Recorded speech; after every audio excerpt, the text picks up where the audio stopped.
नमस्कार प्यारे साथियों, ज्ञान विचार कहानी चैनल में आपका स्वागत है।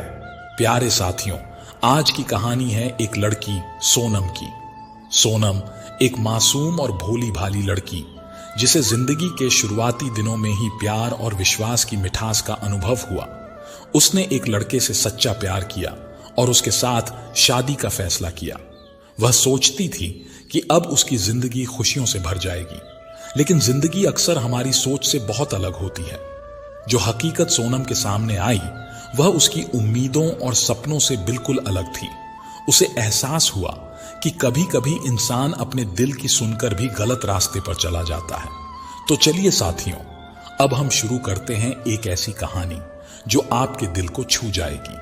सोनम खूबसूरत, सौम्य और सादगी से भरपूर लड़की थी। उसकी बड़ी बड़ी आंखों में मासूमियत की चमक थी और चेहरे पर हमेशा एक हल्की सी मुस्कान तैरती रहती। अभी अभी उसने इंजीनियरिंग में एडमिशन लिया था। नए माहौल की हलचल और उत्साह के बीच भी वह अपनी पढ़ाई पर पूरा ध्यान दे रही थी। घर का माहौल भी उसकी पढ़ाई को और आसान बना देता था।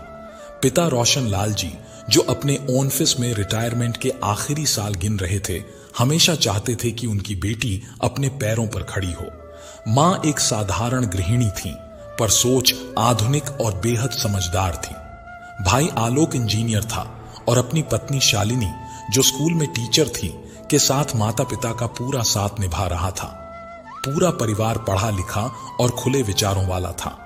घर में कभी भी किसी पर रोक टोक नहीं लगाई जाती थी, ना बहू शालिनी पर, ना बेटी सोनम पर। सबका मानना था कि बेटी हो या बहू, दोनों को अपने सपनों और फैसलों की पूरी आजादी मिलनी चाहिए। यही वजह थी कि सोनम बेफिक्री के साथ अपने सपनों को पूरा करने में लगी थी। उसके लिए यह घर केवल 4 दीवारों का मकान नहीं था, बल्कि एक ऐसा आंगन था जहां से हर सपने को उड़ान मिल सकती थी। सोनम की जिंदगी जैसे एक निश्चित धर्रे पर चल रही थी। किताबों का संसार, क्लासेस, लाइब्रेरी ही उसका दिन रात था। घर वालों का भी यही सपना था कि बेटी अच्छे से पढ़ लिख कर अपने पैरों पर खड़ी हो।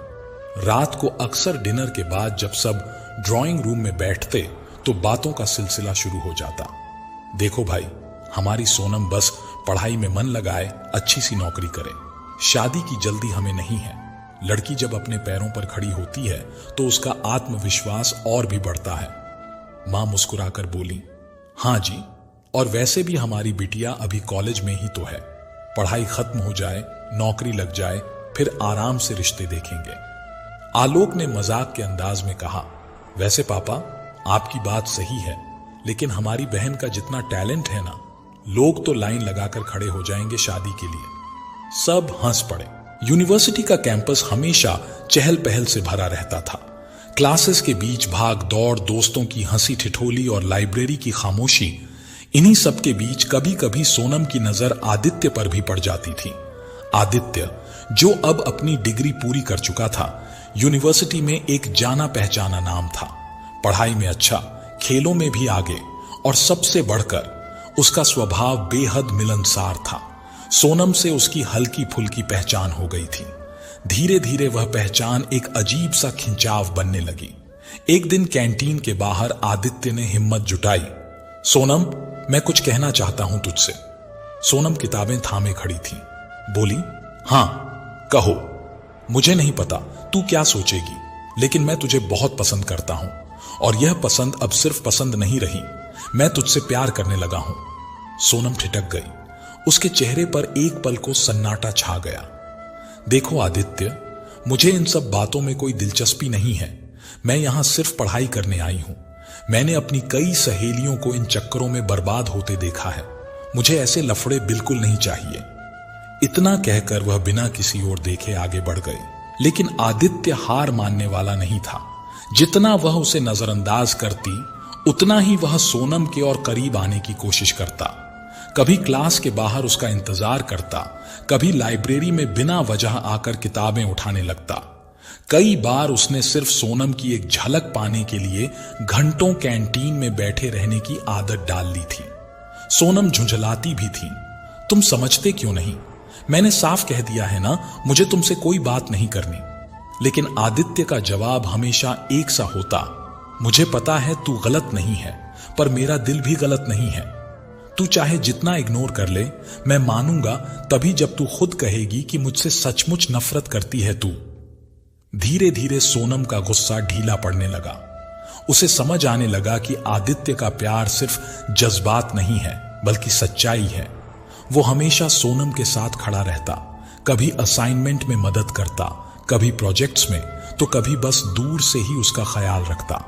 और फिर एक दिन जब सोनम ने उसकी आंखों में झांका तो उसे महसूस हुआ यह लड़का सिर्फ कहने के लिए प्यार नहीं करता बल्कि सचमुच उसे दिल से चाहता है। उसने पहली बार धीमे स्वर में कहा, ठीक है आदित्य, अगर तू इतना ही चाहता है तो मैं भी हां कहती हूं। आदित्य की आंखों में चमक आ गई, जैसे उसकी सारी मेहनत रंग ला गई हो। उस दिन से सोनम और आदित्य सिर्फ सहपाठी या जान पहचान वाले नहीं रहे, वे एक दूसरे के हमसफर बन चुके थे।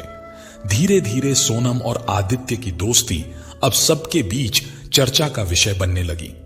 कॉलेज की सहेलियां तो हर वक्त उसी की बात करती, अरे सोनम, तेरे गालों की लालिमा देख, लगता है आज फिर आदित्य मिला था। सोनम संकोच में बोली, कुछ भी बोलती हो तुम लोग, पढ़ाई के अलावा भी कोई काम नहीं है क्या तुम्हें?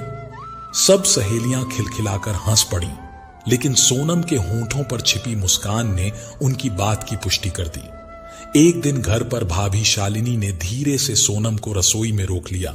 सुनो ना, यह आदित्य कौन है? सोनम एकदम घबरा गई। उसके हाथ से चम्मच गिरते गिरते बची। सोनम हकलाते हुए बोली, कौन आदित्य? मुझे क्या पता भाभी। शालिनी भाभी हंसते हुए बोली, अरे मेरी नजरों से क्या बचा है, तुम्हारी सहेलियां ही बता रही थी। और वैसे भी आजकल तुम्हारे चेहरे पर जो चमक है वो बिना वजह नहीं है। सोनम ने भाभी का हाथ पकड़ लिया और धीमी आवाज में बोली, भाभी प्लीज, आप पापा मम्मी को मत बताइएगा, अभी मैं खुद कुछ कहना नहीं चाहती, बस मुझसे वादा कीजिए। शालिनी भाभी ने उसकी आंखों में झांकते हुए सिर हिला दिया। ठीक है, पर याद रखना, राज ज्यादा दिन छुपता नहीं है। भाभी ने राज तो छुपा लिया, लेकिन धीरे धीरे बातें बाहर आने लगी। एक दिन आलोक ने मजाक में ही कह दिया, बहन अब बता भी दे, तेरी लाइब्रेरी की किताबें क्या सच में इतनी दिलचस्प हैं या फिर कोई और वजह है तेरे बार बार कैंपस जाने की? सोनम शर्म से लाल हो गई और बिना कुछ बोले कमरे से निकल गई। अब तो आदित्य अक्सर घर पर भी आने लगा था। पहले तो सामान्य सी मुलाकातें होती थीं, लेकिन धीरे धीरे वह सबको अपना सा लगने लगा। पिता रोशन लाल जी अक्सर ड्राइंग रूम में बैठकर उससे बात करने लगते। तो बेटा, तुम्हारा बिजनेस कैसा चल रहा है? तुम्हारे पिताजी का काम तो मैंने सुना है काफी बड़ा है। आदित्य आदर से बोला, शर्मा जी अंकल, पिताजी का आशीर्वाद है। मैं अब उनकी मदद करने लगा हूं ताकि उनका बोझ हल्का हो सके। मां भी अक्सर चाय के साथ बातें करती। तुम्हारा स्वभाव बहुत अच्छा है बेटा, पहली बार से ही लगा कि तुम परिवार में घुल मिल जाते हो। आलोक भी उसे छेड़ने लगा था। बहन, मानना पड़ेगा, तेरी पसंद अच्छी है, लड़का हैंडसम भी है, पढ़ा लिखा भी है और सबसे बढ़कर समझदार भी। सोनम सकपका जाती, लेकिन अंदर ही अंदर उसका दिल खिल उठता। अब ना तो सोनम को आदित्य से मिलते वक्त डर लगता और ना ही घर वालों को कोई ऐतराज था। सोनम और आदित्य ने एक दूसरे के साथ जीने मरने की कस्में खा ली थी। दोनों की आंखों में भविष्य के सपने चमक रहे थे, जहां ना कोई डर था ना कोई झिझक, बस एक दूसरे का साथ था। वक्त की रफ्तार कितनी तेज होती है, यह सोनम को अब महसूस होने लगा था। इंजीनियरिंग की पढ़ाई पूरी करते करते 4 साल कब बीत गए पता ही नहीं चला। अब डिग्री उसके हाथ में थी, मगर नौकरी अभी शुरू नहीं हुई थी। इसी बीच आदित्य बार बार शादी की बातें छेड़ने लगा। देखो सोनम, अब तो तुम्हारी पढ़ाई भी पूरी हो चुकी है, अब तो बस हमारी शादी हो जानी चाहिए। सोनम संकोच में पर मुस्कुराकर कहती, इतनी भी जल्दी क्या है? पापा कहते हैं नौकरी लगने के बाद ही शादी करनी चाहिए। आदित्य गंभीर होकर बोला, हां मैं जानता हूं, पर शादी तो साल भर बाद करनी ही है। फिर क्यों ना अभी से सब पक्की कर लें बात, ताकि कोई अड़चन ना आए। सोनम ने आंखें झुका ली। दिल ही दिल में उसे भी कोई आपत्ति नहीं थी। आखिर अब तक दोनों ने सपनों की एक पूरी दुनिया बना ली थी। कुछ दिनों बाद आदित्य एक दिन अकेले ही सोनम के घर आ पहुंचा। ड्राइंग रूम में रोशन लाल जी अखबार पढ़ रहे थे। मां टीवी पर सीरियल देख रही थीं और आलोक शालिनी भी वहीं बैठे थे। आदित्य संभलते हुए बोला, अंकल आंटी, मैं आज एक जरूरी बात करने आया हूं। सबकी नजरें उस पर टिक गईं। रोशन लाल जी मुस्कुराते हुए बोले, कहो बेटा, इतनी गंभीरता क्यों? सब ठीक तो है ना? आदित्य धीरे धीरे बोला, जी, मैं और सोनम एक दूसरे को पसंद करते हैं और अब मैं चाहता हूं कि आप सबकी रजामंदी से हमारे रिश्ते को आगे बढ़ाया जाए। कमरे में कुछ पल के लिए खामोशी छा गई, फिर मां के चेहरे पर मुस्कान फैल गई। हम तो पहले ही समझ चुके थे बेटा, और सच कहें तो हमें तुम में कोई कमी दिखती भी नहीं है। तुम बहुत अच्छे संस्कारों वाले लड़के हो। शालिनी भाभी ने सोनम की तरफ देखा जो अंदर से झांक रही थी। लो भाई, अब तो मामला पक्का हो गया। सोनम बिटिया अब हमारी नजरों से बच नहीं पाएगी। सोनम एकदम शर्मा गई और भागकर अपने कमरे में चली गई। उसके गाल गुलाब की तरह लाल हो गए थे। कुछ ही दिनों बाद आदित्य अपने माता पिता के साथ घर आया। जब उन्होंने सोनम का हाथ मांगा तो पूरा घर निहाल हो गया। आदित्य के पिता बोले, हमें आपकी बेटी बहुत पसंद है। दोनों का रिश्ता अब आधिकारिक रूप से तय कर दिया जाए। रोशन लाल जी बोले, हमें भी कोई आपत्ति नहीं है, बल्कि हमें तो खुशी है कि सोनम को इतना अच्छा घर और साथी मिल रहा है। उस दिन घर में सचमुच त्योहार सा माहौल था। मिठाइयां बांटी गईं, हंसी ठिठोली हुई और उसी दिन परिवार की सहमति से सगाई की तारीख तय हो गई। सोनम के मन में नई नई हलचलें थीं। वह अपने कमरे में बैठी बार बार आईने में खुद को देखती और हर बार शर्मा जाती। सगाई की तारीख तय होते ही घर का माहौल बदल गया, जैसे पूरे घर में खुशियों की बरसात हो गई हो। हर कोई अपनी तरह से तैयारियों में जुट गया। मां और शालिनी भाभी सुबह से ही बाजार के चक्कर काटती। कभी कपड़े, कभी जेवर, तो कभी साड़ी के लिए दुकानों की लिस्ट बनती। उधर आदित्य की खुशी का तो कोई ठिकाना ही नहीं था। वह बार बार सोनम को फोन कर कहता, चलो ना सोनम, आज हमारे तुम्हारे लिए रिंग देखते हैं, और वैसे भी मुझे तो तुम्हें लेकर सब कुछ खुद चुनना है। सोनम संकोच से बोली, नहीं आदित्य, इतना खर्च मत करो, यह सब पापा करेंगे। लेकिन आदित्य जिद से बोला, अरे ये मेरी सगाई है, मेरी होने वाली दुल्हन की सगाई है, सब कुछ मैं ही करूंगा। हालांकि जब उसने रोशन लाल जी को यह बात बताई तो वे सख्त लहजे में बोले, नहीं बेटा, यह हमारा फर्ज है। अपनी बेटी की सगाई हम अपने तरीके से करेंगे, तुम निश्चिंत रहो, धूमधाम से होगी। आदित्य थोड़ी देर चुप रहा, फिर मुस्कुराकर बोला, ठीक है अंकल, जैसा आप चाहें, लेकिन एक बात है, मैं हर कदम पर आपके साथ रहूंगा। और आखिरकार वह शुभ दिन आ ही गया। सुबह से ही घर में हलचल थी। रिश्तेदार, मेहमान, हंसी खुशी, मिठाइयों की खुशबू और रंग बिरंगे कपड़ों से पूरा घर जगमगा रहा था। सोनम जब सजी धजी बाहर आई तो सबकी नजरें उस पर ही टिक गईं। गहरे रंग की साड़ी, हल्का मेकअप और आंखों में शर्माहट। वह किसी अप्सरा से कम नहीं लग रही थी। आदित्य भी अपने सूट बूट में बेहद स्मार्ट लग रहा था।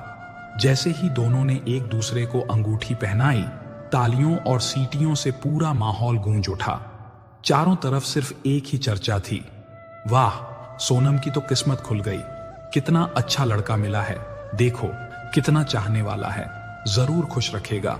इन बातों को सुनकर सोनम के माता पिता का सीना गर्व से चौड़ा हो गया। सचमुच हमारी बेटी की किस्मत बहुत अच्छी है। उस दिन सोनम पहली बार इतना निश्चिंत होकर हंसी थी। उसके चेहरे की रौनक देखते ही बनती थी। उसके होठों पर मुस्कान और आंखों में चमक जैसे एक नए जीवन की शुरुआत की गवाही दे रही थी। सगाई की बात मानो दोनों घरों में सिर्फ एक ही विषय रह गया था। शादी की तैयारी सुबह शाम, दर, ज्वेलर्स के चक्कर, कार्ड छपवाने और लिस्ट बनवाने का सिलसिला चलता रहा। सोनम जब भी कपड़े, साड़ियां या गहने पसंद करने जाती तो उसकी आदत थी कि तुरंत मोबाइल निकालकर वीडियो कॉल करती और आदित्य को दिखाती। देखो आदित्य, ये साड़ी कैसी लग रही है, लाल वाली ज्यादा अच्छी है या हरी वाली? आदित्य मुस्कुराकर कहता, दोनों अच्छी हैं, लेकिन लाल वाली में तो तुम बिल्कुल दुल्हन लगोगी। सोनम संकोच से फोन नीचे कर लेती और भाभी शालिनी हंसते हुए चुटकी लेती। लगता है अब इनकी खरीदारी बिना वीडियो कॉल के अधूरी है। उधर आदित्य भी अपनी मां द्वारा लाई गई चीजों की लिस्ट दिखाने में पीछे नहीं रहता। ये देखो मम्मी, कितने सेट ज्वेलरी ले आई हैं, और ये कंगन, ये तो खास तुम्हारे लिए चुने गए हैं। सोनम की आंखें चमक उठी। इतनी सारी चीजें? आदित्य, सच कहूं तो कभी सोचा भी नहीं था। आदित्य हंसते हुए बोला, अरे पागल, ये तो बस शुरुआत है। असली तोहफे तो शादी के दिन मिलेंगे। यूं ही तैयारियों और नोकझोंक के बीच दिन निकलते गए और किसी को पता ही नहीं चला कि शादी का दिन सामने आ गया है। वह दिन जिसकी कल्पना सोनम ने न जाने कितनी बार करी थी। बारात जब घर के बाहर पहुंची तो ढोल नगाड़ों की आवाज से पूरा मोहल्ला गूंज उठा। रिश्तेदार और पड़ोसी खिड़कियों से झांकते रह गए। सोनम दुल्हन के जोड़े में सजी तो मानो चांद धरती पर उतर आया हो। जब जयमाला और शादी की अन्य रस्में शुरू हुईं तो रिश्तेदारों की आंखें सचमुच फटी की फटी रह गईं। लड़के वालों ने जो जेवर चढ़ाए थे उनकी चमक ने सबको दंग कर दिया। सोने के सेट, हीरे जड़े कंगन, नाजुक डिजाइन की अंगूठियां, हर एक चीज इतनी बेशकीमती और सुंदर कि देखते ही सबकी नजरें ठहर गईं। रिश्तेदार धीरे धीरे एक दूसरे से बोले, वाह, देखो तो सही, कितने गहने लाए हैं दूल्हे वाले, किस्मत वाली है सोनम। सोनम की उम्र की लड़कियां तो सचमुच उसके गहनों और उसकी तकदीर पर रश्क करने लगी। एक सहेली हंसते हुए दूसरी से बोली, हमें तो लगता है अब पूरे शहर में सबसे नसीब वाली दुल्हन अगर कोई है तो वह सोनम ही है। घर वाले यह सब सुनकर निहाल हो गए। रोशन लाल जी की आंखों में गर्व और मां की आंखों में खुशी के आंसू थे। शादी बड़े ही धूमधाम से संपन्न हुई। ढोल, बैंड, आतिशबाजी, रिश्तेदारों की हंसी और बच्चों की चहल पहल ने उस रात को हमेशा के लिए यादगार बना दिया। सोनम और आदित्य अब सचमुच जीवन साथी बन चुके थे। आखिरकार वह घड़ी भी आ गई। सारी रीति रिवाज पूरे होने के बाद जब विदाई का समय आया तो सोनम के आंगन में सन्नाटा छा गया। माँ बाप, भाई बहन, सहेलियां, सबकी आंखें आंसुओं से भीग उठी। माँ सोनम को गले लगाकर बोली, बेटी, अब तू पराई हो गई, खुश रहना वहां, अपने ससुराल को अपना घर समझना, सास को माँ का दर्जा देना। सोनम भी फूट फूट कर रो पड़ी। उसके दिल में खुशी भी थी और एक अजीब सी घबराहट भी। आखिर वह पहली बार अपने जीवन का नया अध्याय शुरू करने जा रही थी। जब गाड़ी धीरे धीरे ससुराल के दरवाजे पर पहुंची तो वहां ढोलक की थाप और औरतों के गीत गूंज रहे थे। सास ने आरती उतारकर बहू का स्वागत किया। थाली में कुमकुम और अक्षत लिए वह दरवाजे पर खड़ी थी। आओ बहू, लक्ष्मी बनकर इस घर में कदम रखो। सोनम ने दहलीज पर पांव रखा और गृह प्रवेश की रस्म पूरी की। वैसे तो घर में सिर्फ सास, ससुर और आदित्य थे, लेकिन शादी के चलते घर रिश्तेदारों से भरा पड़ा था। कहीं मामा जी का परिवार आता, कहीं बुआ जी का, कहीं चचेरी बहनें सोनम के पास बैठ जाती तो कभी भाभियां उसे नई नई रस्मों और परंपराओं के बारे में बताती। इन 10 दिनों में ही सोनम का मिलना जुलना सबसे हो गया। खानदान की सारी बेटियों और बहुओं से उसने नंबर एक्सचेंज कर ली। वह सबके साथ इतनी जल्दी घुल मिल गई कि कोई कह ही नहीं सकता था कि वह इस घर में नई नई आई है। 10 दिनों तक घर मेहमानों से गूंजता रहा, लेकिन धीरे धीरे सब अपने अपने घरों को लौट गए। अब घर में बस सोनम, आदित्य और उसके सास ससुर रह गए थे। यहीं से उसकी नई गृहस्थी की असल शुरुआत हुई। सुबह का वक्त होता, आदित्य रोज की तरह पिता के साथ ऑफिस निकल जाता और घर में रह जाती सिर्फ वह, सोनम और उसकी सास। सास पलंग पर बैठी हुई चश्मा उतार कर बोली, अरे बहू, जरा चाय बना दे, तेरे हाथ की चाय का मजा ही अलग है। सोनम हंसते हुए बोली, अरे माँ जी, आप तो ऐसे कह रही हैं जैसे मैं कोई बड़ी शेफ हूं। अभी तो मुझसे आपकी तरह रोटी भी गोल नहीं बनती। दोनों हंस पड़ी। धीरे धीरे ये हंसी मजाक रोज की आदत बन गई। सासू माँ और बहू का रिश्ता अब सिर्फ औपचारिकता तक नहीं रहा, बल्कि जैसे माँ बेटी का रिश्ता हो गया। घर की रसोई में काम करते करते कभी सास अपने पुराने किस्से सुनाती, कभी सोनम अपने कॉलेज की मस्ती बताती।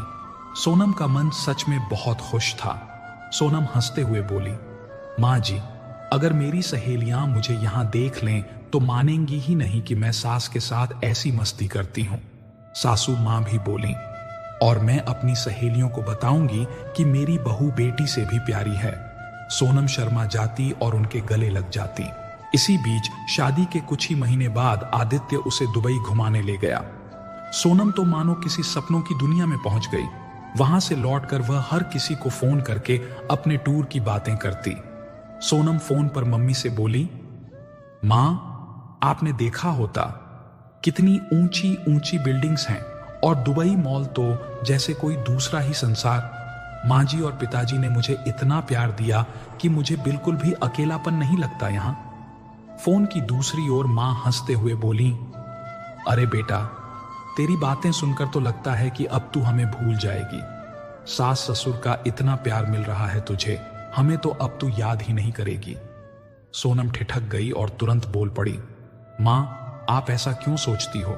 आप मेरे लिए भगवान हो, मैं आपको कभी नहीं भूल सकती। मां ने आह भरते हुए मजाक में ही कहा, बेटी, ये कहने की बातें हैं। एक बार कन्यादान हो गया तो लड़की पराई हो जाती है, फिर तो ससुराल ही उसका असली घर हो जाता है। तेरी शालिनी भाभी को ही देख ले, अब हम ही उसके मां बाप हैं। यह सुनकर सोनम की आंखें भर आईं। मां, आप तो जानती हो, मेरे दिल में आप लोगों की जगह कोई नहीं ले सकता। आप सब मेरे लिए हमेशा रहोगे, चाहे मैं कहीं भी रहूं। फोन कटने के बाद मां की बातें सोनम के दिल में गहरे तक उतर गईं। क्या सचमुच एक बेटी अपने मायके से पराई हो जाती है? क्या कन्यादान के साथ उसका हक मां बाप पर से खत्म हो जाता है? लेकिन अगले ही पल उसने सासू मां की हंसती हुई आवाज सुनी, बेटी आ, तेरी पसंद की डिश बनाते हैं। सोनम ने मुस्कुराकर आंसू पोंछ लिए। उसे एहसास हुआ कि सच में ससुराल में उसे बेटी की तरह अपनाया गया है। अब ऐसे ही वक्त आगे गुजर रहा था। ऐसे ही कई बार सोनम मायके गई, कभी होली पर, कभी भतीजे के मुंडन में, पापा के जन्मदिन पर, भैया भाभी की एनिवर्सरी पर। लेकिन वह ज्यादा दिन नहीं रहती, सिर्फ एक हफ्ते के लिए ही जाती और आ जाती। ऐसे ही आदित्य के चाचा चाची, बड़े पापा, उनकी फैमिली भी हमेशा आती रहती। घर का माहौल उस दिन बेहद रौनक से भर गया था। आदित्य के बड़े पापा, बड़ी मम्मी, उनके बेटे, बहू और पोते सब छुट्टियां बिताने आए हुए थे। आंगन में बच्चों की खिलखिलाहट गूंज रही थी और ड्राइंग रूम में बड़े बुजुर्ग पुरानी यादों का सिलसिला छेड़े बैठे थे। सोनम किचन में नौकरानी के साथ मिलकर काम संभाल रही थी। वह थालियों में कभी सलाद सजा रही थी तो कभी सब्जी का स्वाद चख कर देखती कि नमक कम तो नहीं। सास ने कई बार टोका, बहू, तू क्यों इतना काम कर रही है? वो है ना, उसको करने दे, तू यहां बाहर आ जा। सोनम हंसते हुए बोली, अरे माँ जी, काम करने में मुझे मजा आता है, और फिर सब घर वाले आए हैं, मैं भी चाहती हूं कि उनके सामने मेरे हाथ का स्वाद जाए। सास मुस्कुरा दी और आशीर्वाद भरे स्वर में बोली, बेटी, ऐसे ही सबको अपना बना लेगी तू। खाना निपटते निपटते काफी देर हो गई। मेहमान सब आराम कर रहे थे। इसी बीच बड़े पापा की बहू मंजू धीरे धीरे सोनम के कमरे में आ गई। मंजू की उम्र लगभग सोनम से 10 साल बड़ी रही होगी। परिवार में उसका भी अच्छा दबदबा था। मंजू भाभी मुस्कुराते हुए चारपाई पर बैठकर बोली, बहुत काम कर लिया तूने सोनम, अब थोड़ा बैठ भी जा, मैं देख रही हूं सब थालियां तू ही संभाल रही थी। सोनम चुनरी संभालते हुए बोली, अरे भाभी, सब लोग इतने दूर से आए हैं, मैं अगर उनकी खातिरदारी ना करूं तो क्या फायदा? वैसे भी माँ जी साथ देती हैं, नौकरानी भी है, थकान कहां लगती है? मंजू गंभीर होकर बोली, देख, काम करना बुरा नहीं है, लेकिन मैं तुझे एक सलाह दूं। बहू अगर ज्यादा मेहनत करे तो सब सराहते हैं, लेकिन धीरे धीरे यह जिम्मेदारी समझकर लोग उसी से उम्मीद रखने लगते हैं। फिर चाहे हालात कुछ भी हों, बहू को ही सबका बोझ उठाना पड़ता है। सोनम उसकी बात सुनकर थोड़ी चुप हो गई। उससे पहली बार किसी ने इतने सीधे शब्दों में अनुभव साझा किया था। पर भाभी, यहां तो सब बहुत अच्छे हैं। माँ जी तो मुझे बेटी की तरह रखती हैं, पिताजी भी हर बात में मेरा ख्याल रखते हैं, आदित्य तो मुझे इतना प्यार करता है कि कभी अकेलापन नहीं लगता। सोनम बोली। मंजू हल्की मुस्कान के साथ बोली, हाँ, अभी सब नया है, सब बहुत अच्छा लगेगा, और सच कहूं तो तेरे ससुराल वाले सचमुच अच्छे हैं, लेकिन बहू का असली इम्तिहान वक्त आने पर ही होता है। जब हालात बदलते हैं ना, तब असली परख होती है। सोनम की आंखों में हल्की जिज्ञासा उतर गई। मतलब भाभी, मतलब ये कि तू चाहे मायके जाए या ना जाए, चाहे कितनी भी खुशियां ला दे, समाज और रिश्तेदारों की नजर हमेशा बहू पर ही रहती है। जरा सी चूक हुई नहीं कि उंगलियां उठने लगती हैं। बस मेरी यही सलाह है, खुद को हमेशा मजबूत रखना, ताकि अगर कभी हालात बदले तो तू डगमगाए नहीं। सोनम कुछ देर तक चुप रही। अब इसी बातचीत के दौरान ही मंजू भाभी ने एक बात कह दी, जिसे सुनकर सोनम परेशान हो गई। दरअसल मंजू भाभी ने कहा, देखो ना, रिश्ता तो ऊपर से ही तय होकर आता है। जोड़ी जिसे बननी होती है वही बनती है, लेकिन कई बार बीच में गलत जोड़ियों में इंसान फंस जाता है और दुखी हो जाता है। तुमने देखा होगा सोनम, किसी की सगाई टूट जाती है, किसी की शादी कार्ड छपने के बाद भी रुक जाती है। सोनम चुपचाप सुनती रही। उसे लगा भाभी कोई आम किस्सा सुना रही होंगी, लेकिन अगले ही पल मंजू के मुंह से निकले शब्दों ने उसके होश उड़ा दिए। अब मैं दूसरों की क्या बात करूं, तुम्हारे पति की ही बात करती हूं। 1-1.5 साल पहले ही आदित्य की शादी भी तो होने से टूट गई थी। शादी के कार्ड छप चुके थे, हॉल बुक हो चुका था, लेकिन आखिरी समय पर रिश्ता टूटा। सोनम का चेहरा अचानक सफेद पड़ गया। उसके कानों में गूंजने लगी ये लाइन, आदित्य की शादी भी तो होने से टूट गई थी। 4 साल से वह आदित्य के साथ रिश्ते में थी, तो फिर 1.5 साल पहले यह शादी कैसे होने लगी? किससे? क्यों? उसका दिमाग जैसे सुन्न पड़ गया। उसने हाथों से अपनी चुन्नी कसकर पकड़ ली। फिर तभी सोनम ने सोचा कि शायद घर वालों के कारण बात आगे बढ़ी हुई होगी और आदित्य ही जरूर मुकर गए होंगे इस शादी से।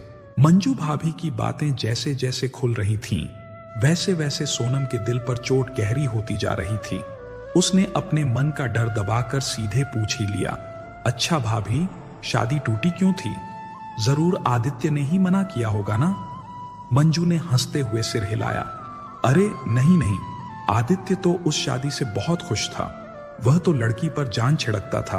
पता है सोनम, आदित्य ने उसे क्या क्या गिफ्ट दिए थे, एक आईफोन और सोने की ब्रेसलेट तक। पर उस लड़की की मति मारी गई थी शायद। शादी से 10 दिन पहले ही उसने शादी करने से इनकार कर दिया। सब तैयारियां धरी की धरी रह गईं। मेहमान लौट गए और सबके चेहरे पर मायूसी छा गई थी। मंजू की बात पूरी होते ही सोनम के पैरों तले जमीन खिसक गई। उसके कानों में बस यही गूंजता रहा, आदित्य तो उस लड़की पर जान छिड़कता था। उसने आईफोन और ब्रेसलेट तक गिफ्ट किए थे। उसके दिल में जैसे किसी ने खंजर उतार दिया हो। पिछले 4 साल की सारी यादें एक एक कर आंखों के सामने घूमने लगीं। तो क्या मैं ही धोखे में जी रही थी? जब मैं सोच रही थी कि आदित्य सिर्फ मेरा है, तब वह किसी और से इतना प्यार कर रहा था। सारे मेहमानों के चले जाने के बाद सोनम ने अपने आप को कमरे में बंद कर लिया। उसे समझ नहीं आ रहा था कि आखिर यह क्या बात हुई, यानी कि आदित्य उसे धोखा दे रहा था। खैर, रात को जब आदित्य उसके करीब आने लगा तो सोनम गुस्से से दूर खिसक गई, लेकिन आदित्य फिर पास आ गया। उसे लगा कि शायद सोनम मजाक मस्ती कर रही है, लेकिन इस बार सोनम उठ खड़ी हुई और चिल्लाते हुए उसने सारी बातें पूछ डाली। यूं अचानक ये सारी बातें सुनकर आदित्य को धक्का लगा। तुम मुझे धोखा दे रहे थे, यहां तुम्हारी शादी हो रही थी और वहां तुम मुझे झूठे सपने दिखा रहे थे। उसके शब्दों ने कमरे की हवा को जकड़ लिया। आदित्य का चेहरा अचानक बदल गया, पहले हैरानी, फिर झटका और फिर गुस्सा। आदित्य तेज आवाज में चिल्लाया, तुम यह कौन सा बकवास कर रही हो? अच्छा, किसने तुम्हें कहा? तुम मुझ पर इतना बड़ा इल्जाम कैसे लगा देती हो? सोनम ने कहा। मंजू भाभी ने कहा, उन्होंने बताया कि तुम्हारी शादी होने वाली थी, हॉल बुक था, कार्ड छप चुके थे, पर लड़की ने 10 दिन पहले ही मना कर दिया। इसका तो यही मतलब है कि तुम मुझे धोखा दे रहे थे। आदित्य का चेहरा लाल हो गया। उसने एक गहरी सांस ली और तेजी से खड़ा होकर कहा, यह सब तुम मंजू भाभी से सुनकर बोल रही हो ना? वे तो हमेशा से ही मेरे घर परिवार में आग लगाना चाहती हैं। उनकी आदत ही है रिश्तों में फूट डालना। तुम ऐसे लोगों की बातों पर क्यों यकीन कर लेती हो? आदित्य का गुस्सा अब 7वें आसमान पर पहुंच गया। अरे, तुम मंजू भाभी की बातों पर मत आओ, तुम कुछ भी नहीं जानती हो। अरे, मंजू भाभी ने तो सबका जीना हराम करके रखा हुआ है। अब से मैं खुद देखूंगा कि यहां आकर क्या करती हैं वे, और अगर उन्होंने हमारी शांति भंग करनी है तो मैं यह बर्दाश्त नहीं करूंगा, मैं उन्हें भगा दूंगा।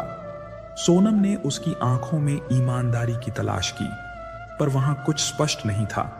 वह चाहती थी कि आदित्य सरलता से सच्चाई बताए, पर आदित्य की तेजी और रक्षात्मक रवैया उसे संतुष्ट नहीं कर सका।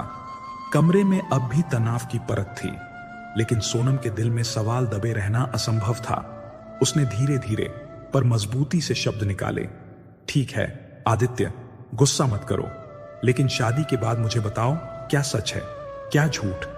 आदित्य ने एक लंबी सांस ली, जैसे मन के बोझ को उतारने के लिए खुद को तैयार कर रहा हो। हाँ, सच है, मेरी शादी होने वाली थी, लेकिन 1 साल पहले नहीं, 4 साल पहले। उस वक्त मैं तुमसे नहीं मिला था सोनम। वो लड़की, उसका किसी और से चक्कर चल रहा था। इसी वजह से उसने शादी से मुंह मोड़ लिया। सोनम एक पल के लिए ठिठकी। उसके चेहरे पर हल्का सा सुकून आया। गुस्से की तीव्रता थोड़ी कम हो गई थी, मगर पूरी तरह शांत नहीं। सोनम ने संभालिया अंदाज में कहा, लेकिन तुम्हें शादी की इतनी जल्दी क्या थी? 4 साल पहले तो तुम बहुत छोटे थे, तभी करियर भी ठीक से शुरू नहीं हुआ होगा। आदित्य ने सिर झुकाकर हल्की मुस्कान दी, लेकिन उसकी आंखों में थकान झलक रही थी। वो सब मम्मी पापा की जिद थी। उन्हें लगता था कि सब कुछ जल्दी जल्दी निपटा लेना चाहिए। मैंने उनके सामने ज्यादा तर्क नहीं किया, पर जब वह रिश्ता टूटा तो मैंने कसम खाई कि अगली बार सिर्फ अपनी पसंद से शादी करूंगा, और तभी मेरी मुलाकात तुमसे हुई। उसके बाद मुझे किसी और की जरूरत ही महसूस नहीं हुई। सोनम ने उसकी बात ध्यान से सुनी। उसके भीतर जो शक का तूफान उठ रहा था, वह धीरे धीरे शांत होने लगा था। उसने गहरी सांस लेकर आंसू पोंछे। ठीक है, अब समझ में आया, लेकिन आदित्य, तुमने मुझे यह बात पहले क्यों नहीं बताई? अगर तुम साफ साफ बता देते तो मैं किसी और की बातों पर यकीन नहीं करती। आदित्य उसके करीब आकर उसके हाथ पकड़ते हुए बोला, शायद मैंने गलती की। मुझे लगा पुरानी बातें बताकर तुम्हें परेशान करूंगा, इसीलिए सब कुछ दफना दिया। मगर अब जब तुम इतना सोचने लगी हो तो वादा करता हूं कि आगे से तुमसे कुछ नहीं छिपाऊंगा। पुरानी बातों को पीछे छोड़ दो। सोनम, हमारे पास अपना भविष्य है, उसे बिगाड़ने मत दो। सोनम ने उसकी आंखों में देखा। इस बार उसे झूठ का कोई अंश नजर नहीं आया। धीरे धीरे उसका चेहरा नरम पड़ा। ठीक है, मैं भी यह सब भूलने की कोशिश करूंगी, लेकिन याद रखना, अब अगर मुझसे कुछ छिपाया तो मैं माफ कभी नहीं करूंगी। आदित्य ने उसके हाथ कसकर दबाए और कहा, वादा है।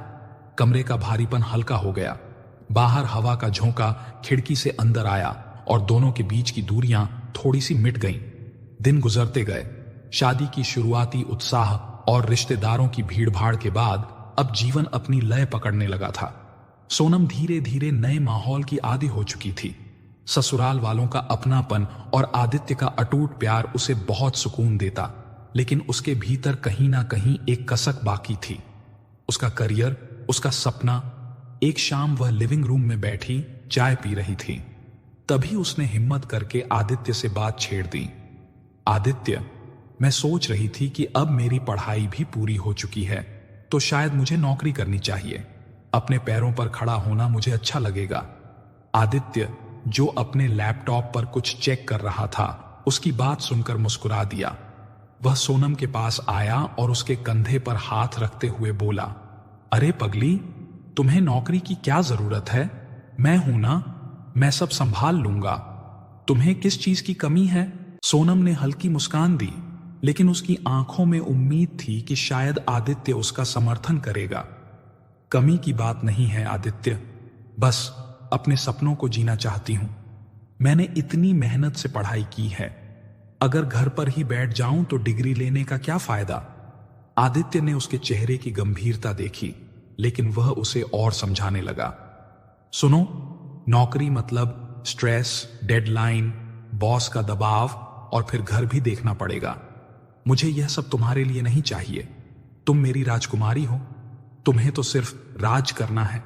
तुम्हारी सारी जरूरतों का ख्याल रखना मेरी जिम्मेदारी है। मैं नहीं चाहता कि तुम जरा भी परेशान हो। सोनम चुप हो गई। उसका मन समझना चाहता था, लेकिन दिल मानने को तैयार नहीं था। लेकिन आदित्य, मैंने सपने देखे थे कुछ करने के।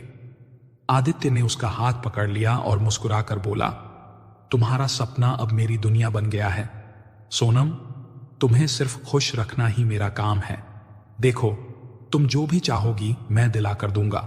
महंगी साड़ियां, गहने, ट्रिप्स, तुम्हें जिस चीज की भी इच्छा होगी तुम्हारे लिए हाजिर है। पैसे की तो कोई कमी ही नहीं है। सोनम ने मजबूरी में सिर हिलाया। बाहर से वह मुस्कुरा दी, लेकिन भीतर कहीं वह खालीपन महसूस कर रही थी। दिन बीतते गए। आदित्य ने वाकई कभी उसे किसी चीज की कमी नहीं होने दी। हर महीने कोई न कोई महंगी गिफ्ट उसके हाथ में होती। कभी डायमंड सेट, कभी डिजाइनर ड्रेस, तो कभी विदेश की ट्रिप।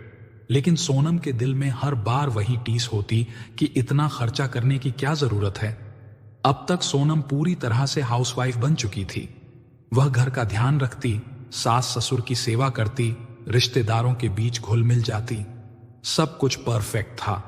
उस सुबह की धूप पर्दे से छनकर कमरे में फैल रही थी, लेकिन सोनम उस रोशनी को महसूस करने के मूड में नहीं थी। उसके चेहरे पर थकान थी और बदन कुछ भारी सा लग रहा था।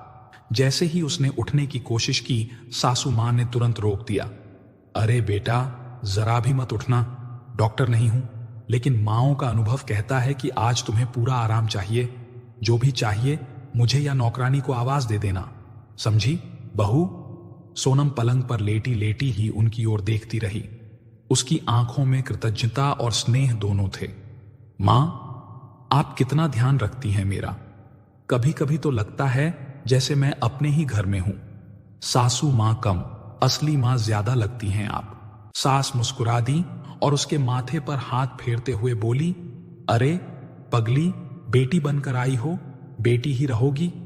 बहू बहू कहने वाले और घर का माहौल बिगाड़ने वाले बहुत देखे हैं मैंने, और वे तो खुद दुखी रहते हैं, बहू का भी जीना हराम कर देते हैं।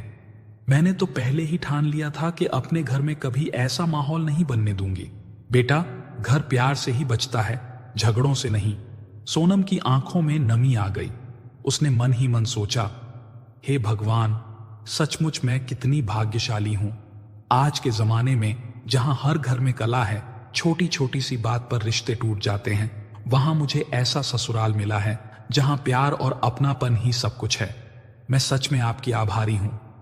इसी बीच नौकरानी पानी का गिलास लेकर आई। सास ने खुद गिलास पकड़कर सोनम को दिया। लो बेटा, पानी पी लो और फिर आराम करो। खाना मैं खुद बनाऊंगी, तुम्हें बस चैन से सोना है। सोनम मुस्कुरा दी और सहलाया। कमरे का माहौल जैसे ममता और अपनत्व से भर गया। दोपहर का समय था। कमरे में हल्की हल्की ठंडी हवा खिड़की से आ रही थी। दवाई का असर था, इसीलिए सोनम गहरी नींद में थी। करीब 4 बजते ही उसकी आंख खुल गई। बदन अब पहले से हल्का लग रहा था, लेकिन मुंह का स्वाद फीका सा था। सोनम अपने आप से बुदबुदाते हुए बोली, उफ, कितना बेस्वाद लग रहा है। काश अभी एकदम कड़क अदरक वाली चाय मिल जाए, तभी तो जान में जान आए। उसने सोचा, सासू मां को तकलीफ देने की बजाय खुद ही चाय बना लेती हूं। धीरे धीरे वह बिस्तर से उठी और सीढ़ियां उतरने लगी। कदम अभी थोड़े भारी थे, लेकिन दिल में सिर्फ चाय का ख्याल था। जैसे ही वह हॉल के पास पहुंची, नीचे से धीमी धीमी आवाज सुनाई दी। उसने सोचा, शायद सास ससुर आपस में बातें कर रहे हैं। पहले तो वह आगे बढ़ी, लेकिन अगले ही पल थक गई। उनके शब्दों ने उसे रोक लिया। सास फिक्रमंद होकर बोली, मुझे तो डर है कि कहीं कुछ अनर्थ ना हो जाए। अब तो आदित्य पर विश्वास ही नहीं रहा। पता नहीं कहां किस पर उसका मन पड़ जाए। सोनम के कान खड़े हो गए। उसका दिल एक पल को जोर से धड़क उठा। फिर ससुर जी की भारी मगर गंभीर आवाज गूंज उठी, हां जी, मुझे भी डर लगता है, कहीं फिर से रिश्ता ना टूट जाए उसकी हरकतों की वजह से। बहू तो हमारी इतनी अच्छी है, लेकिन बेटा। कुछ पल का सन्नाटा रहा, फिर उनकी आवाज और भी गंभीर हो गई। लेकिन सुरभि, इस बार सुन लो, अगर कुछ गड़बड़ हुई ना तो मैं उसे अपने व्यापार संपत्ति से बेदखल कर दूंगा। यह आखिरी बार सह रहा हूं उसकी अय्याशियां।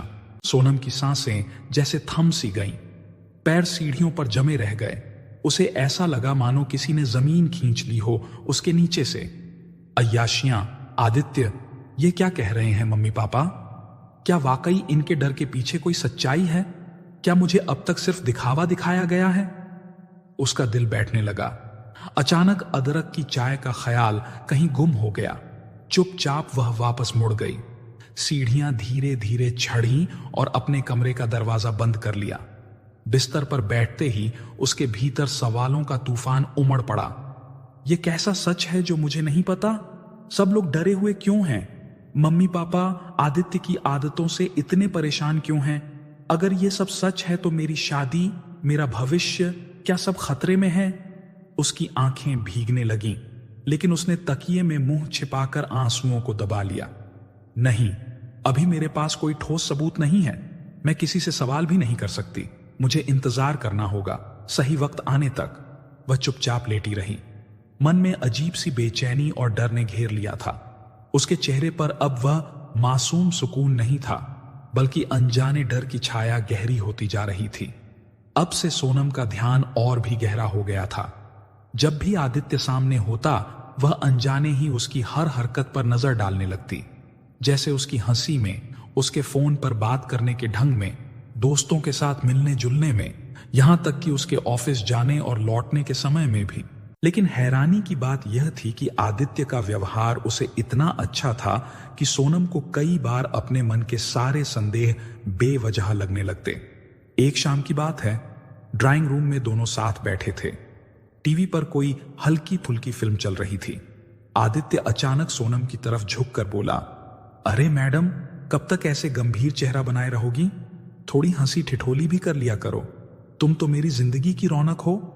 सोनम ने हल्की मुस्कान दी, लेकिन भीतर से उसका मन गहरे संदेह से भरा हुआ था। उसने हिम्मत जुटाकर कहा, आदित्य, एक बात पूछूं? बुरा तो नहीं मानोगे? आदित्य चौंकते हुए हंसकर बोला, अरे, मैं तुम्हारा पति हूं, तुम कुछ भी पूछ सकती हो। बताओ, क्या है तुम्हारे दिल में? सोनम उसकी आंखों में झांकने लगी, जैसे सच खोज रही हो। तुम्हारे मम्मी पापा कभी कभी तुम्हारी आदतों की शिकायत करते हैं। मुझे समझ नहीं आता, आखिर उन्हें ऐसा क्यों लगता है, जबकि मैं तो देख रही हूं तुम कितने अच्छे हो, कितना ख्याल रखते हो मेरा। आदित्य ने एक पल को गहरी सांस ली, फिर जोर से हंस पड़ा। अरे पगली, मां बाप को अपने बच्चों से हमेशा शिकायत रहती है। हम बड़े भी हो जाएं, कमाने लगे, घर संभाले, फिर भी उन्हें हमारे हर फैसले गलत ही लगते हैं। यह तो पीढ़ियों से चला आ रहा है। तुम भी देखना, जब हमारे बच्चे होंगे तुम भी उन्हें लेकर यही कहोगी। सोनम चुप हो गई। आदित्य का जवाब सुनकर उसका मन हल्का हुआ। उस रविवार की सुबह सोनम किचन में नाश्ता बना रही थी। आदित्य अपने मोबाइल पर किसी से तेज तेज हंसते हुए बात कर रहा था। सोनम चुपचाप आकर उसकी बात सुनने की कोशिश करने लगी। आदित्य फोन पर ही बोल रहा था, अरे यार, वो तो मजाक था। हाँ, शाम को मिलते हैं, सब सेट है, चिंता मत कर। जैसे ही उसने सोनम को देखा, तुरंत फोन काट दिया। सोनम हल्के शक से पूछी, किससे बात कर रहे थे? आदित्य बिल्कुल सहज बनते हुए बोला, अरे, कॉलेज का पुराना दोस्त था। ऑफिस की पार्टी का प्लान बना रहे हैं, तुम फिक्र मत करो, सब नॉर्मल है। और वह मुस्कुराकर सोनम के पास आया, उसके गालों पर हल्की सी चुटकी ली और बोला, अब जल्दी से नाश्ता खिलाओ, वरना भूख से मर जाऊंगा। सोनम के चेहरे पर हल्की सी मुस्कान आ गई। उसने सोचा, शायद मैं ही बेवजह सोच रही हूं। आदित्य का बर्ताव इतना अच्छा है, वो इतना प्यार करता है मुझसे। अब धीरे धीरे 2 साल का समय गुजर चुका था। आदित्य का काम अब और ज्यादा बढ़ गया था। वह दिन रात मेहनत करता, कभी कभी कई दिनों के लिए बाहर शहरों में चला जाता। सोनम पूरी तरह घर संभालने वाली गृहस्थी में रुतबेदार बन चुकी थी। ससुर जी अब ज्यादातर घर पर ही रहते, लेकिन व्यवसाय की खबरें रखते हुए कभी कभी आदित्य के फैसलों पर निशाना साध देते। एक दिन शाम को आदित्य वापस घर लौटा। सोनम ने उसे देखते ही सवाल कर दिया, आदित्य, एक बात बताओ, तुम इतने झगड़ालू क्यों हो? पापा तो कहते हैं कि जाना जरूरी नहीं है, फिर भी तुम क्यों अपना मन जिद पर रखते हो? आदित्य ने मुस्कान के साथ सोनम की तरफ देखा, लेकिन उसके चेहरे पर हल्की चिड़चिड़ाहट भी थी। सोनम, तुम कुछ भी नहीं समझती। पापा कभी कभी सिया जाते हैं। वे अपने पुराने अनुभव और पुराने तरीकों पर इतना भरोसा करते हैं कि नई सोच को स्वीकार ही नहीं करते। लेकिन अब मैं मालिक हूं। अब मैं जानता हूं कि सही क्या है और गलत क्या। सोनम ने उसकी आंखों में झांकते हुए धीरे से कहा, लेकिन क्या तुम्हें पापा की बात मान लेना बेहतर नहीं लगता? आखिर वे अनुभव वाले हैं, तुम्हारे भले के लिए। आदित्य ने हंसते हुए उसका हाथ पकड़ लिया। सुनो सोनम, मैं तुम्हें सब बताता हूं।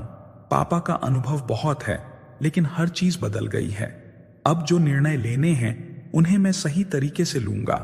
और हां, मैं जानता हूं कि तुम्हारा भरोसा मुझ पर है, इसीलिए तुम चिंता मत करो।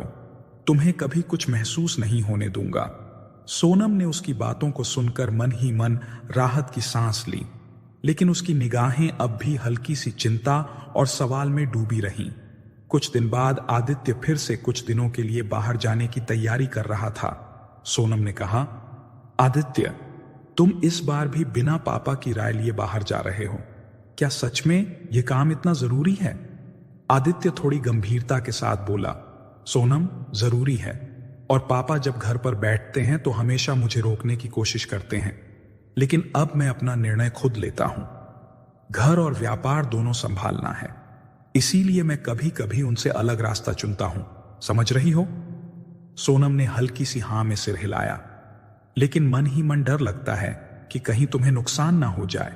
आदित्य ने कहा, डरा मत करो, मैं हमेशा तुम्हारे लिए सोचता हूं। और हां, घर की हर चीज तुम्हारे लिए सुरक्षित रहेगी। इस बीच घर का माहौल भी बदलने लगा था। आदित्य की मेहनत और दबदबा साफ दिखाई देने लगा था।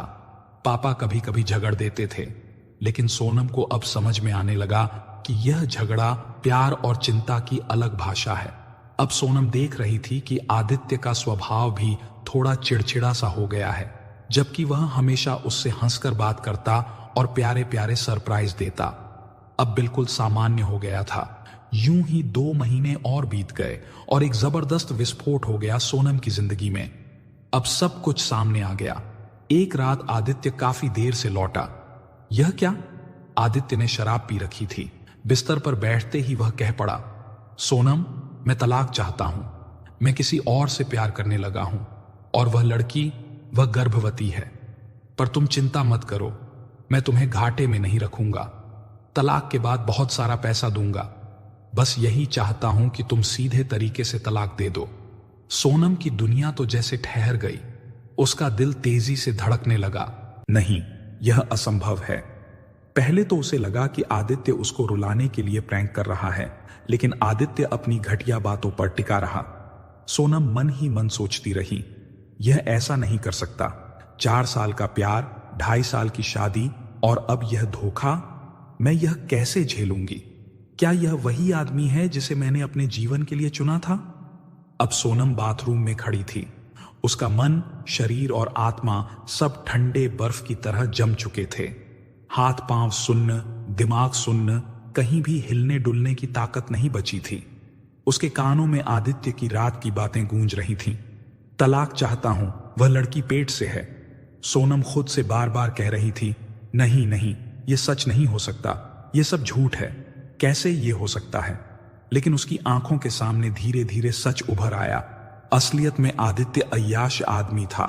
उसका एक नहीं बल्कि 10-10 लड़कियों से सीरियस रिश्ता रहा था, लेकिन उसका दिल एक पर लगकर दूसरी पर चला जाता। सोनम ही पहली लड़की थी जो उसकी पत्नी बनी थी, लेकिन अब वह अपनी सेक्रेटरी के ही चक्कर में पड़ गया था। उसके माता पिता को अपने बेटे के कारनामों और आदतों का पता था, लेकिन जब सोनम बहू बनकर आई तो उन्हें विश्वास था कि अब हमारा बेटा सुधर गया।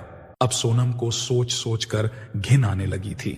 उसने ऐसे इंसान के साथ प्यार किया, ऐसे इंसान को दिल से चाहा। सुबह तो सबके लिए सामान्य थी, लेकिन सोनम की हालत खराब थी। उसने फैसला कर लिया कि वह छोड़ देगी इसे, लेकिन उसे अपने घर वालों की भी फिक्र थी कि अब क्या होगा। मम्मी पापा तो टूट जाएंगे।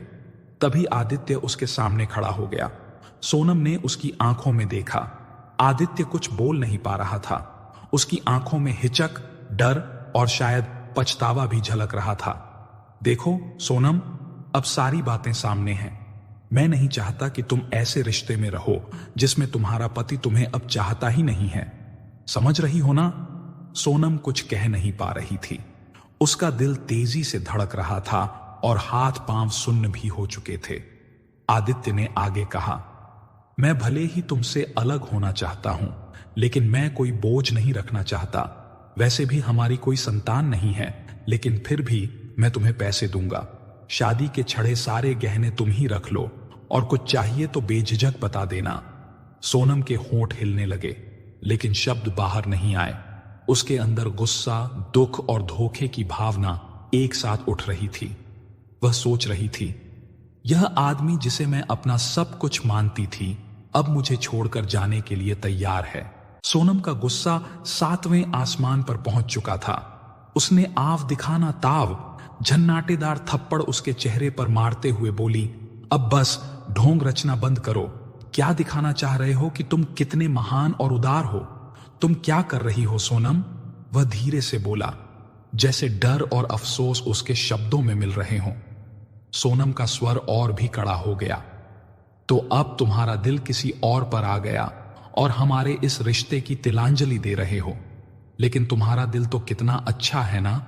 पत्नी को जीवन में कोई परेशानी ना हो, इसीलिए उसकी जरूरत का ध्यान रखने का परपंच रच रहे हो, ताकि मैं कोई झंझट न करूं। आदित्य कुछ बोल ही रहा था कि सोनम ने उसे रोकते हुए कहा, अरे मैं थूकती हूं तुम पर, तुमसे जुड़ी हर चीज पर, तुम्हारी धन संपत्ति पर। अब जल्द से जल्द तलाक की प्रक्रिया करो। मैं कागजात पर साइन कर दूंगी। ये सब अपने पास ही रखो। हो सकता है आगे चलकर अपनी नई पत्नी को ऑफर करना पड़े। सच ये है कि तुमने मुझसे कभी प्यार किया ही नहीं। आदित्य ने नजरें झुका ली। सोनम, मैं कभी तुम्हें जख्म नहीं देना चाहता था, लेकिन मैं अपनी जिंदगी में अब और कुछ देखना चाहता हूं। मुझे अफसोस है, सोनम के अंदर अब पहले जैसी मासूमियत नहीं रही। ठीक है, मैं अब अपने जीवन की जिम्मेदारी खुद लूंगी। तुम रहो अपने रास्ते, मैं अपने रास्ते पर। अब तलाक हो जाने के बाद सोनम घर से जाने लगी। वह सिर्फ अपना सामान ही लिए हुए थे जो उसे मायके से मिला हुआ था। सास ससुर उसे आंखें नहीं मिला पा रहे थे। उनके चेहरे पर अपने कर्मों के फूटने का दर्द साफ झलक रहा था। सोनम को तो सास ससुर पर ही दया आ रही थी। नालायक अय्याश बेटे ने उनकी जिंदगी नरक बना दी है और ना जाने आगे क्या क्या करेगा। तलाक के बाद सोनम अपनी सहेली के घर आ गई। सहेली से उसने पहले ही सारी बातें बता दी थीं और सहेली भी इतनी अच्छी थी कि उसने दिल खोलकर सोनम का स्वागत किया और यह हौसला भी दिलाया कि जब तक उसका कुछ नहीं बन पाता वह यहीं रहेगी। वैसे भी उसका पति मर्चेंट नेवी में है, जो कि महीनों महीने बाहर ही रहता है, इसलिए उसका भी अकेलापन दूर हो जाएगा। सोनम ने पहली बार महसूस किया कि किसी ने उसे बिना सवाल किए, बिना आलोचना किए अपनाया है। उसकी हिम्मत और भी बढ़ गई। उसने मन ही मन ठान लिया, अब वह अपने आत्मसम्मान और जीवन के लिए लड़ेगी। हालांकि तलाक की खबर उसके घर वालों से छिपी नहीं रह सकती थी। वह जानती थी कि एक दिन यह सच सामने आ जाएगा, लेकिन उसने सोचा, जब तक बात ढकी छिपी है तब तक ढकी छिपी ही रहे। अब समय है खुद को संवारने का, अपनी ताकत को पहचानने का। सोनम ने अपने कमरे का जायजा लिया। सहेली ने उसके लिए एक कोना सजाया था, एक आरामदायक बिस्तर, किताबों की अलमारी और एक छोटी सी मेज। उस शाम दोनों ने चाय के साथ लंबी बातचीत की। सहेली ने जीवन के संघर्ष और आत्मनिर्भरता की कहानी सुनाई और सोनम ने महसूस किया कि अब वह फ्री है। सोनम ने सहेली के घर से अपने नए जीवन की शुरुआत की।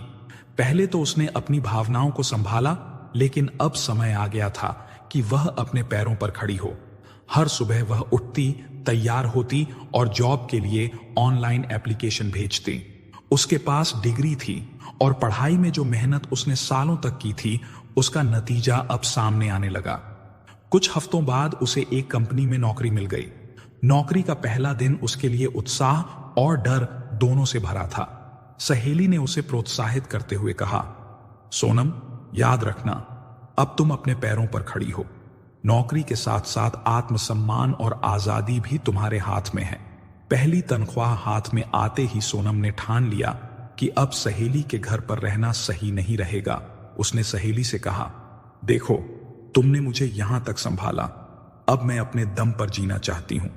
अब सोनम सहेली के घर के ही किराए वाले हिस्से में रहने लगी, जो कि कब से खाली पड़ा था और अब किराया भी देने लगी।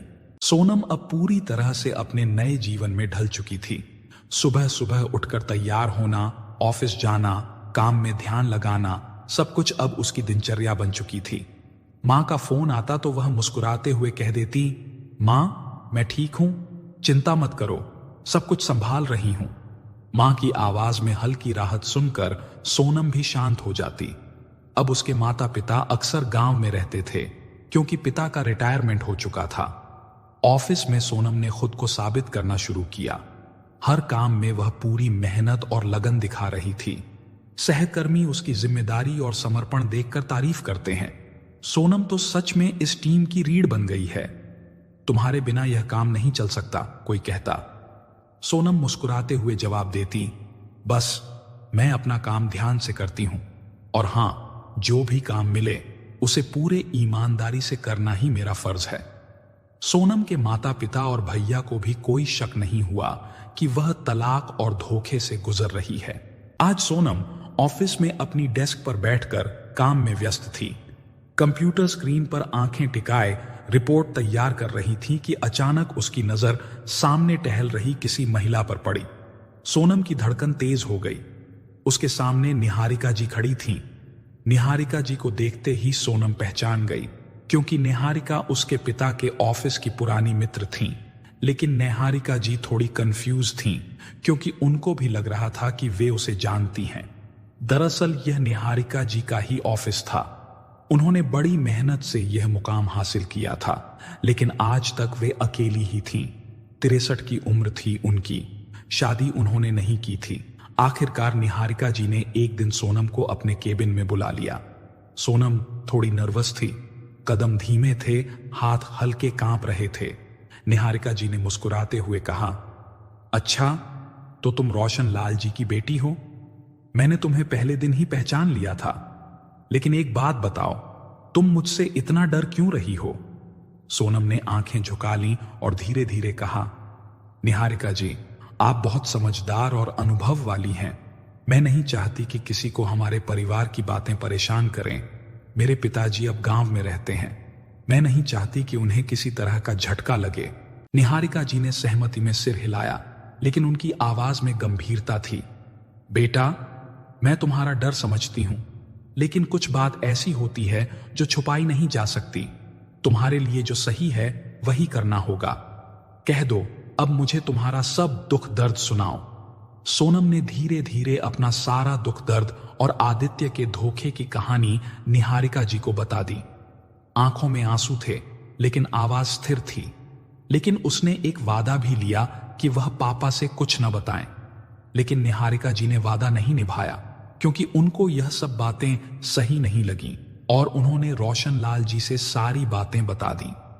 अब रोशन लाल जी पत्नी संग भागे भागे गांव से लौट आए कि उनकी बेटी ने अपने आगे किसी को कुछ समझा ही नहीं।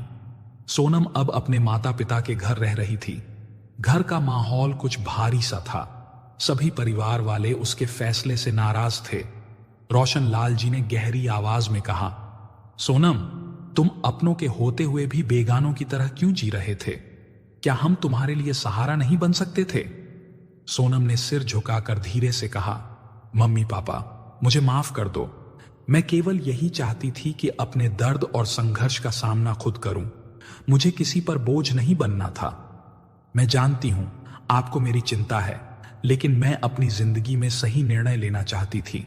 आलोक भैया, जो पहले से ही गुस्से में थे, अचानक उठ खड़े हुए और बोले, मैं इस आदित्य को सबक सिखाऊंगा जिसने तुम्हारे साथ ऐसा किया।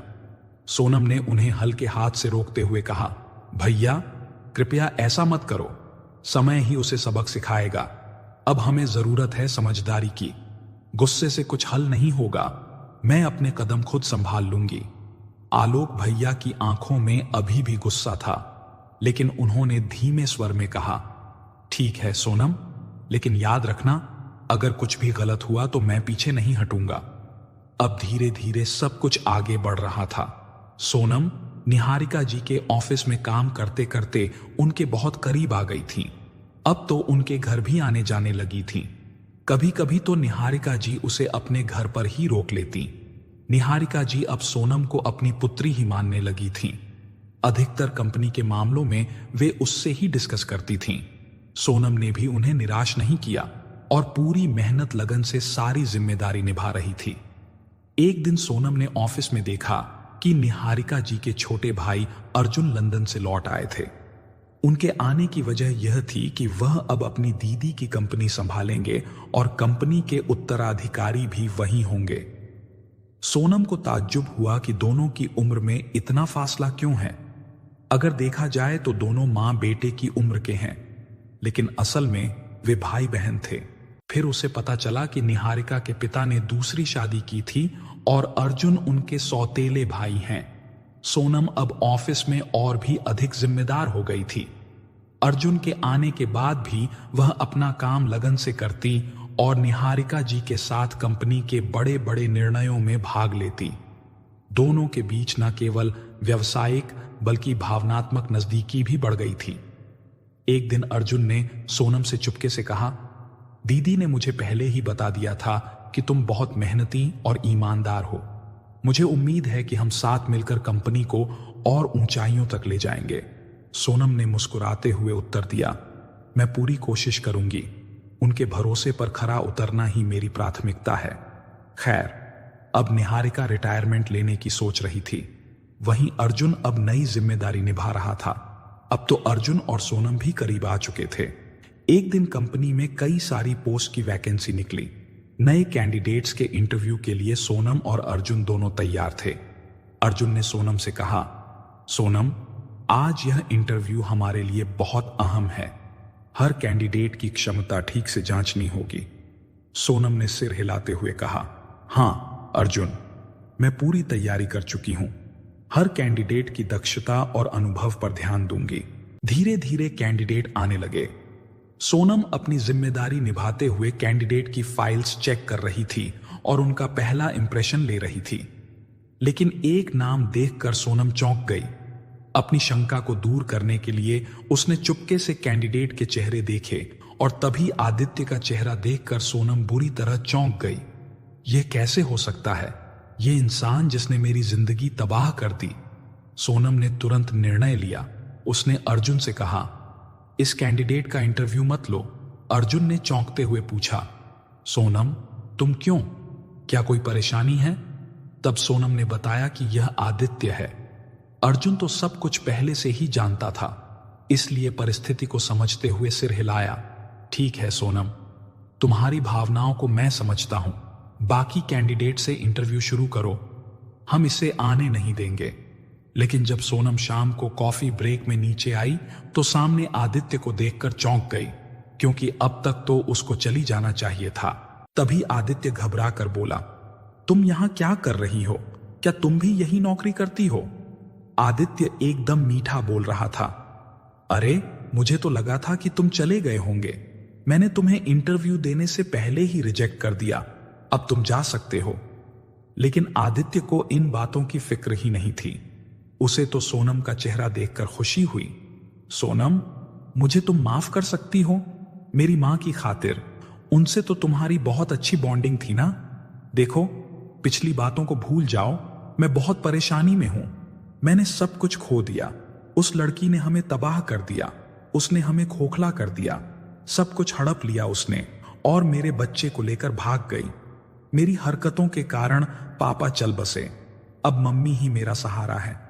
मम्मी कहती हैं कि तुम्हारी हाय लग गई है। आज मैं नौकरी ढूंढने को मजबूर हूं। क्या हम फिर साथ रह सकते हैं? नई जिंदगी जी सकते हैं क्या? मैं वादा करता हूं कि कभी कोई गलत काम नहीं करूंगा। सोनम ने कोई गुस्सा नहीं दिखाया, आवाज भी ऊंची नहीं की, बल्कि उसे तो आदित्य की हालत देखकर दया आने लगी। देखो आदित्य, धोखा देकर कोई नहीं जीत सकता। तुम्हें क्या लगा कि तुम जिंदगी भर यही सब करते रहोगे? लेकिन वाह, वक्त ने तुम्हें सब कुछ सिखा दिया। और किस मिट्टी के बने हो? हां, मुझे ही धोखा देकर फिर से मुझे धोखा देने की साजिश रच रहे हो। मैं सब कुछ भुला चुकी हूं, लेकिन अब तुम तो मुझे अपना चेहरा दिखाने की हिम्मत मत करना। तब वहां अर्जुन आ गया और वह उसका हाथ हक से पकड़कर बोल पड़ा, सोनम चलो ऊपर। क्या कर रही हो यहां? आदित्य समझ चुका था कि इन दोनों के बीच जरूर कुछ है। और वह पछताता सा अकेला खड़ा रह गया। सोनम जहां भूतकाल से निकलकर वर्तमान में जी रही थी, वहीं आदित्य वर्तमान में भूतकाल खोज रहा था। प्यारे साथियों, इस कहानी से हमें यह सीखने को मिलता है कि जीवन में आत्मसम्मान, ईमानदारी और समझदारी का होना अत्यंत आवश्यक है। चाहे परिस्थिति कितनी भी कठिन क्यों ना हो, हमें अपने निर्णय खुद लेने चाहिए और किसी पर निर्भर होकर अपना जीवन नहीं जीना चाहिए। सोनम ने अपने अनुभवों से यह सीखा कि धोखा, विश्वासघात और झूठ कभी भी स्थायी नहीं रहते। सही समय पर अपने आत्मसम्मान के लिए कदम उठाना ही मनुष्य की असली ताकत है। हमें यह भी सीख मिलती है कि सच्चे रिश्ते केवल प्यार और अपनापन पर टिके होते हैं, न कि दिखावे और बाहरी दिखावे पर। आदित्य जैसे लोग जो केवल स्वार्थ और छल पर आधारित होते हैं, अंततः अपने कर्मों का परिणाम भुगतते हैं। वहीं सोनम जैसी आत्मनिर्भर और साहसी महिला की जीत निश्चित होती है। कहानी यह भी समझाती है कि संघर्ष और मुश्किलें जीवन का हिस्सा हैं, पर सही मार्गदर्शन और सही सोच से हर समस्या का समाधान संभव है। दोस्तों और परिवार का साथ, सलाह और अनुभव भी महत्वपूर्ण हैं, पर अंतिम निर्णय हमेशा स्वयं लेना चाहिए। अंततः कहानी हमें यह संदेश देती है कि सच्चाई, मेहनत और आत्मसम्मान के रास्ते पर चलना ही वास्तविक स्वतंत्रता और सुख की कुंजी है। जीवन में आने वाले धोखे और मुश्किलों से घबराना नहीं चाहिए, बल्कि उन्हें सीख मानकर आगे बढ़ना चाहिए। प्यारे साथियों, तो कैसी लगी आपको हमारी ये कहानी? अगर कहानी अच्छी लगी हो तो कमेंट बॉक्स में जरूर बताएं। तो आज के लिए बस इतना ही। मिलते हैं अगली वीडियो में एक और नई कहानी के साथ। तब तक के लिए खुश रहें, अपना और अपनों का ख्याल रखें। जय श्री राधे कृष्ण।